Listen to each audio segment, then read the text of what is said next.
नमस्कार मित्रांनो, धन मराठीमध्ये तुमचं स्वागत आहे. मी तुमचा होस्ट करण महाले. आज तुमच्याकरता घेऊन आलो एक स्विंग ट्रेडिंग स्ट्रॅटेजी. याच्यात आपण शिकणार आहोत एक MACD based swing trading strategy. MACD म्हणजे काय? मूव्हिंग ॲव्हरेज, कन्व्हर्जन्स आणि डायव्हर्जन्स. जेव्हा आपण MACD हा इंडिकेटर वापरतो, हा खूप सारे लोक वापरतात. म्हणजे हा एक टॉप इंडिकेटर आहे, आपण असं म्हणू शकतो. म्हणजे टॉप 3 मध्ये तरी येतच असेल किंवा टॉप 5 मध्ये येत असेल. तुम्ही पण जर MACD वापरत असाल तर कमेंट करून नक्की सांगा की हे तुमचं आवडतं इंडिकेटर आहे.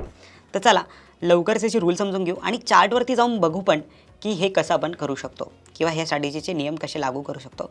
यासोबतच हा व्हिडिओ एंडपर्यंत बघा, कारण की मी तुम्हाला याचा एक स्क्रीनर पण बनवून दाखवणार आहे स्कॅनएक्सवर.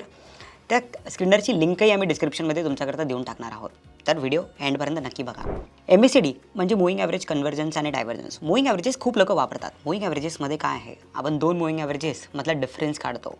आणि MACD जो गॅरल्ड ॲपलनी बनवला होता, त्यांनी पण 12 आणि 26 या दोन मूव्हिंग ॲव्हरेजेसमधलं डिफरन्स कॅल्क्युलेट करून स्ट्रेंथ काढण्याचा प्रयत्न केला की ती स्ट्रेंथ काढू आणि बघू की केव्हा बाय सिग्नल आणि सेल सिग्नल जनरेट होईल.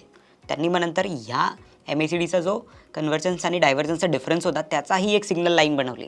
तो 9 सिग्नल लाईन होती. म्हणून MACDमध्ये एक इनबाउंड बुलिश आणि बेरिश सिग्नल्स येतात. एकदमच सोपा इंडिकेटर आहे, आपल्याला सगळ्यांना माहिती पण आहे चार्टवर कसा लावायचा. पहिले मी तुम्हाला चार्टवर MACD सिग्नल लावून दाखवतो, त्याचे क्रॉसवर सिग्नल्सही दाखवतो की बाय आणि सेल क्रॉसवर कसे दिसतात कुठल्या चार्टवर, आणि मग आपण स्टॉक शोधून बघूया. मला काय करायचं, डेली टाईम फ्रेमवरती इथे इंडिकेटर्समध्ये जायचं. चार्टवर इंडिकेटर्समध्ये गेल्यावर MACD असं सर्च करायचं. हा जो इंडिकेटर येईल हा फक्त अप्लाय करायचा आहे. अप्लाय केल्यावर तुम्हाला खाली दिसतं हा इंडिकेटर अप्लाय झाला. आपले कंडिशन्स काय आहेत, जेव्हा केव्हा हा MACDनी बघा इथे क्रॉसवर दिला आहे, ही ब्लू लाईन ऑरेंज लाईनला क्रॉस करते, तेव्हा आपण म्हणू की इथे बाय केलं पाहिजे. आणि जेव्हा केव्हा हे MACD वरतून खाली क्रॉस करेल, याला आपण बेरिश क्रॉसवर म्हणतो, इथे आपण सेल करून दिलं पाहिजे.